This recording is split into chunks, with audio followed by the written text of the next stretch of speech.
know why you're here. You're exhausted from accommodating the toxic people in your life who refuse to accept accountability. That's your body telling you this is costing you more than a relationship. It's negatively impacting your health.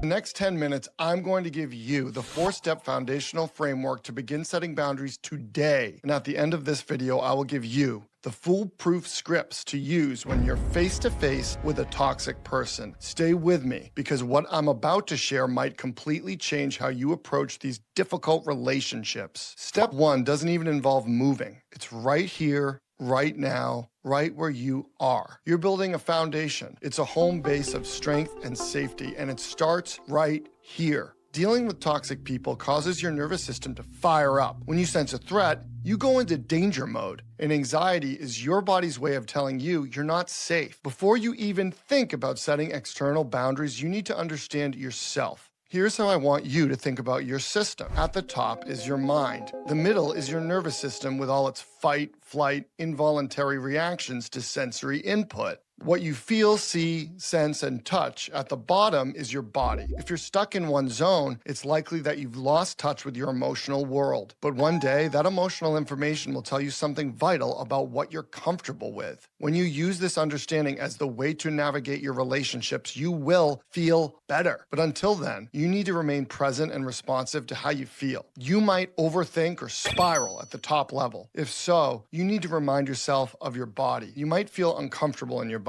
If so, you may need to actively and mindfully engage with your environment. This understanding is your home base. Whenever or wherever you find yourself in the trigger zone, you need to return here. This is your mindfulness practice, your safety anchor in this process. The first boundary you set isn't with others, it's with yourself. It's recognizing when you're triggered and giving yourself permission to step back, breathe, and reconnect with your base of safety. But here's where most people make a critical mistake. They try to skip this step and jump right into confrontation. Later, I'll show you why this backfires dramatically and why those scripts I promised you only work after you've mastered this first step. For now, let's move on to step 2, where you'll discover why the most even logical arguments fail against toxic people. Step 2 is about understanding the world outside of your home base. That's the battlefield of life. You need to recognize that when you move in the outside world where other people are around, you automatically revert to patterns you've established in the past. Why? Group psychology. Here's the thing about groups. You grow up attaching not just to your caregivers, but more importantly, finding safety within group dynamics. If you respond and adapt to your external environment in ways that make it more stable, that's a win. You get highly reinforced into this way of relating to people. These automatic, involuntary responses you experience when you go out into the battlefield of life are your nervous system responding to perceived safety cues. In groups, people become more primitive. When you're at work, you play a role in that group. The same is true for your family system and social circles. As you navigate these roles, you need to understand you have an assigned role to play. And when you're triggered, it's your nervous system saying, I don't like this. This matters because as an adult, it's the first time when you truly have a choice. When you're growing up, you need group belonging so much that you'll sacrifice parts of yourself for the whole. And that's actually adaptive because you're dependent. But you can get stuck if you're constantly staying quiet or peacekeeping to maintain harmony at your own expense. When you're triggered in these groups, your heart might race. You get stressed. These are signals. In these moments, you want to draw awareness to this activation and remind yourself of your safety, your home base. If you're at work, have a plan B to step back and reconnect with your sense of safety. How do you identify your triggers? Through journaling, self-reflection, catching yourself in thought spirals. All these practices help you understand what your inner child experienced. When you're triggered, it's like your inner child reaches out and starts pulling on gears and levers. This emotional memory literally takes you back to that emotional place where you had different needs. If you respond from that place, you'll struggle. The old ways don't work anymore. Now, you might be wondering, these group dynamics are so powerful, how can you possibly stand up to them? That's where step 3 comes in. This next step is the key to making sure your boundaries aren't just temporary fixes, but actually stick. Step 3 is about interpreting the data your body and emotions are giving you. Here's a rule of thumb. If it's involuntary and automatic, it's a trigger response. You're in the trigger zone. And if you're compelled to do something outside of yourself, like reach out, people please, or maybe hightail it to a different job or town, this is the same issue. You're still running on that old operating system. You need to remind yourself of your safety.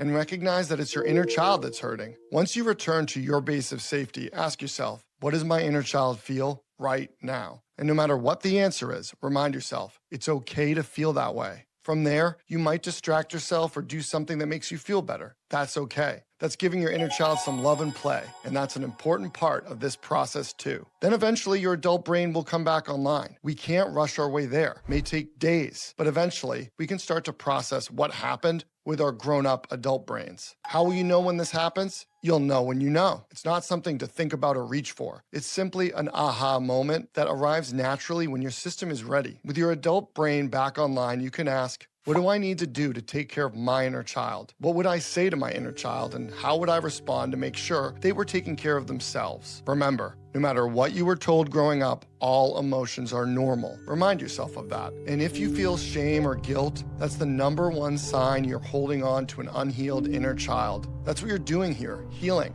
And oftentimes it involves setting boundaries. This is where everything changes. Once you master this step, you'll notice something remarkable in your interactions with toxic people. You'll find yourself responding in ways that would have been impossible before. And you're almost ready for those exact scripts I promised. But there's one difference between boundaries that crumble and boundaries that transform your relationships. Maybe you have a crazy boss, a narcissistic partner, or a toxic friend group. What are you gonna do? Let's just forget about it and move to Bora Bora? Not so fast. That might sound good, but it's still not healing. Listen to your inner child enough to understand when you come outside yourself. Whenever you feel compelled to reach out to someone, call randomly, say hello, whatever it is, ask yourself, is this coming from a healed place? Or what's the emotion under this? When you're giving, even simply words, you're putting something out there. If it's thoughts, feelings, and emotions, that's even more. And if you go into that with a need for someone else to say or do something to make you feel better, you're in big trouble.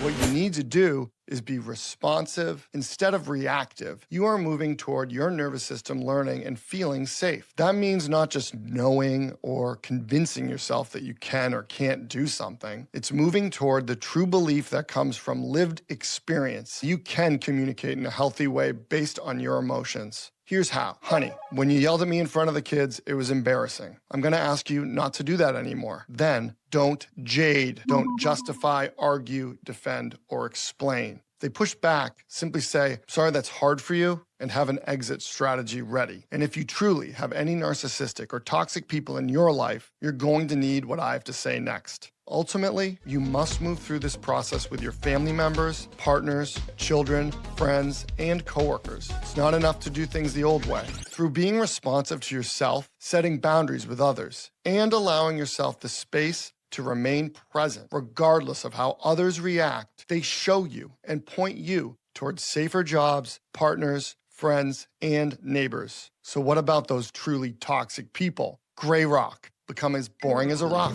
and back away slowly. Now, as I promised at the beginning, here are those exact scripts that you can use when facing toxic people. First up, for everyone, a universal boundary formula. When you yelled at me at staff meeting the other day, it made me feel uncomfortable, and I'm gonna ask you to be professional in the future. Remember, after setting this boundary, apply jade. Do not justify, argue, defend, or explain. Simply state the boundary and hold firm. Now this one's for peacekeepers, those who say yes to avoid conflict. Here's your thinking pause script. I'm going to take the time to think about that and let you know. If you're pushed, I understand you want an answer now, but I need time to consider this properly. I'll get back to you by tonight, tomorrow, whatever. And this is for dealing with people who get agitated. I hear what you're saying. I would like to take a pause in this conversation. I'm not able to have a productive conversation when voices are raised. I'm gonna step away now, and we can discuss this when we're both calm. And for you scapegoats out there, the ones that get blamed for everything, sorry you feel that way. Here's your follow-up. I understand you're upset. I'm responsible for my actions, not your emotions. I care about resolving this, but I won't accept blame for things I haven't done. And reminder, use that emergency exit strategy when all else fails, the gray rock method. Become as boring and uninteresting as possible. Here's some examples. That's interesting. I see. I'll think about that. I need to go now. The effectiveness of these scripts doesn't come from the words themselves, but from the regulated nervous system behind them. When delivered from your reactive inner child, they'll likely backfire. When delivered from your responsive adult self, after you've done the inner work from steps 1 to 3, they become powerful tools for reclaiming your peace. The scripts are powerful tools, but they're only effective when you've built this foundation first. This 4-step process isn't just about dealing with toxic people. It's about reclaiming your peace, your health, and your authentic self. If this video helped you, please hit subscribe and the notification bell so you don't miss what our next video will be about. Thank you for joining me today on this journey toward healthier boundaries and relationships.